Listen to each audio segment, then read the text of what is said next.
আমার ব্লগিং লাইফের কয়েকটা গুরুত্বপূর্ণ কমেন্টের আজকে রিপ্লাই দিব এবং মজাদার একটা রেসিপি থাকছে। সেই রেসিপির টিপস অ্যান্ড ট্রিক্স ফলো করে যদি রান্না করেন তাহলে আশা করব যে আপনারা সবাই এই রেসিপিটার ফ্যান হয়ে যাবেন। আসসালামু আলাইকুম, ওয়েলকাম করছি আরও একটি ব্লগ ভিডিওতে। কেমন আছেন সবাই? আশা করি সকলেই ভালো আছেন। আলহামদুলিল্লাহ আমিও ভালো আছি। প্রতিদিনের মতো আরও একটি ব্লগ ভিডিও শুরু করে দিলাম সকাল থেকে। সকালে নাস্তাটা ছিল হচ্ছে পাউরুটি ডিম দিয়ে টোস্ট করে নিয়েছি। গত পর্বে আপনাদের সাথে শেয়ার করেছিলাম যে ছেলের আসলে পরীক্ষা চলছে, পরীক্ষা শেষ হয়ে গিয়েছে আলহামদুলিল্লাহ, ভালোভাবে পরীক্ষা দিয়েছে। তো তাকে খাইয়ে স্কুলে পাঠিয়ে দেওয়ার পর টুকিটাকি কাজ শুরু করে দিয়েছি। রান্নাঘরের অ্যাডজাস্ট ফ্যানটা একদম নোংরা হয়ে গিয়েছিল, সেটাও পরিষ্কার করে নিলাম। তো আজকে কিছু টুকিটাকি রান্নাবান্না শেয়ার করব এবং আপনাদের গুরুত্বপূর্ণ কয়েকটা কমেন্টের রিপ্লাই করব। তো অনেক আপু ভাইয়ারাই অনেক সময় আমাকে কমেন্টের মাধ্যমে এবং মেসেঞ্জারেও এসে নক করে বলেছেন আপু একদিন প্রপার একটা ব্লগ শেয়ার করবেন। তো আমি আপনাদের সাথে সেটাই শেয়ার করব ভাবছি যে আজকে সেই রকমই একটা ভিডিও আজকে শেয়ার করতে যাচ্ছি। তো প্রথমে হচ্ছে গরুর মাথাটাকে ধুয়ে পরিষ্কার করে নিয়েছি এবং হচ্ছে ডাটা শাকটাকেও পরিষ্কার করে নিয়েছি। এদিকে গরুর মাংসটাকে পানি ঝরিয়ে তারপর হচ্ছে এখন একটু প্রসেসিং করব। এই রেসিপিটা আজকে আপনাদের সাথে শেয়ার করতে যাচ্ছি। অনেকেই মাথার মাংস খেতে চান না, অনেকের কাছে নাকি ব্যাড স্মেল লাগে, সেই জন্য কিন্তু আজকে যে টিপসটা আজকে আপনাদের সাথে শেয়ার করতে যাচ্ছি সেই টিপসগুলো ফলো করে যদি রান্না করেন তাহলে অনেক বেশি মজাদার হয়। গরুর মাংসের চেয়ে মাথাটাই আরও বেশি পছন্দ করবেন। অনেকে যেরকম ভুঁড়িটার প্রেমে পড়ে গিয়েছে এরকম গরুর মাথারও প্রেমে পড়ে যাবে। তো যাই হোক, এদিকে আমি একটু হলুদ দিয়ে তারপর হচ্ছে পানি দিয়ে হচ্ছে একটু বলক দিয়ে নিচ্ছি। এটাই হচ্ছে প্রথম ধাপ। আর আপনারা চাইলে কিন্তু একটু লেবুর রসও দিতে পারেন স্মেলটা দূর করার জন্য। আমি কিন্তু এখানে শুধু হলুদ ব্যবহার করেছি, লেবুর রস ব্যবহার করিনি। তো এটাকে ঠান্ডা হতে দিয়ে দিলাম। আর গরুর মাংসের মাংসগুলো আমরা সবসময় ছোটো ছোটো করে রান্না করি। তো আপনাদের সাথে সব টিপসগুলো শেয়ার করবো। আর এদিকে ডাটা শাকটাকে একটু ভাপিয়ে নিলাম লবণ দিয়ে, তারপর ভাপিয়ে নিয়েছি এবং পেঁয়াজ রসুন দিয়ে ভেজে নিচ্ছি।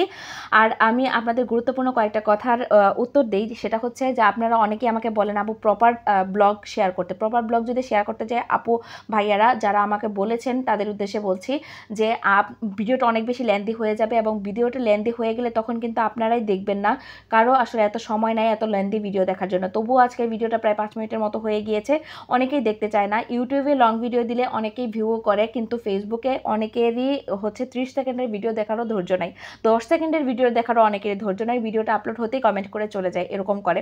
তো এরকম করলে তো চলবে না, তো গাইডলাইন মেনে কাজ করতে হবে। তো যাই হোক, এদিকে রান্নাটা শুরু করে দিলাম। এদিকে তেল গরম করে তারপর হচ্ছে একটু গোটা মশলা দিয়ে দিলাম, তেজপাতা, এলাচ, দারচিনি, পেঁয়াজ বাটা, রসুন বাটা, আদা বাটা, জিরা বাটা, হলুদ, মরিচ, ধনিয়া, তারপর হচ্ছে গরম মশলা গুঁড়ো, এগুলো দিয়ে ভালো করে মশলাটাকে কষিয়ে নিতে হবে। তারপর হচ্ছে আগে থেকে যে ওই যে ভাপিয়ে নিয়েছিলাম মাংসটা ছোট করে কেটে তারপর হচ্ছে যে ময়লাগুলো ছিল সেগুলো পরিষ্কার করে নিতে হবে, কারণ মাংসের মধ্যে কিন্তু অনেক ময়লা থাকে, রক থাকে, তারপরে ছোট ছোট টিউমারের মতো থাকে, সেগুলো কিন্তু ভালো করে দেখে পরিষ্কার করে তারপর হচ্ছে রান্না করতে হবে। ধুয়ে আবারও ধুয়ে নিয়েছি কয়েকবার, তারপর ছোট ছোট পিস করে তারপর হচ্ছে এখন দিয়ে দিলাম মশলাতে দিয়ে তারপর কষিয়ে নিতে হবে 4-5 বার, কারণ গরুর মাংসের মধ্যে মানে মাথার মধ্যে বিশেষ করে অনেক ব্যাড একটা স্মেল থাকে, সেই স্মেলটা দূর করার জন্য কিন্তু কিছু টিপস অ্যান্ড ট্রিক্স থাকছে আজকের ভিডিওতে। তো যাই হোক, এদিকে আরও টুকিটাকি কিছু কাজ করে নিচ্ছি। মাংসটা কষতে থাকুক, 4-5 বার কষিয়ে নিব। তো এদিকে হচ্ছে একটু আম কেটে নিচ্ছি, ছেলের স্কুল থেকে আসার সময় হয়ে গিয়েছে, তো সেই জন্য কিন্তু আমি আমটাকে কেটে তারপর প্রসেস করে নিয়েছি। তো যাই হোক, এটা কিন্তু গতকালকের ভিডিও, কারণ আমি যেহেতু সকালবেলা ব্লগটা শেয়ার করি সেই জন্য কিন্তু গতকালকের ভিডিওটা আজকে আমি আপডেট দিচ্ছি বা আপলোড করেছি।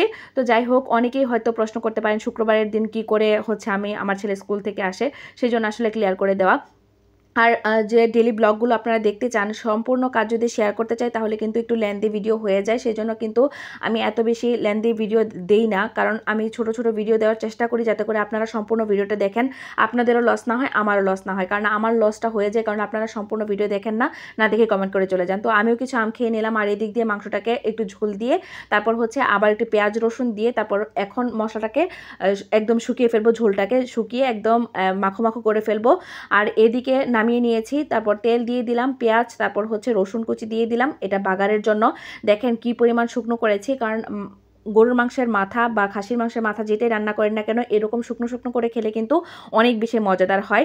তো যাই হোক, এইদিকে তেলে যখন পেঁয়াজ কাঁচামরিচটা বাদামি কালার হয়ে গিয়েছে তখন কিন্তু আমি দিয়ে দিলাম মাংসগুলোকে দিয়ে তারপর কিছুক্ষণ রান্না করে নিব আর কাঁচামরিচ ছড়িয়ে দিব। কাঁচামরিচটা ছড়িয়ে দিলে সুন্দর একটা ফ্লেভার বের হয় লাস্টের দিকে এবং এই কাঁচামরিচটা খেতেও কিন্তু অসম্ভব মজার হয়।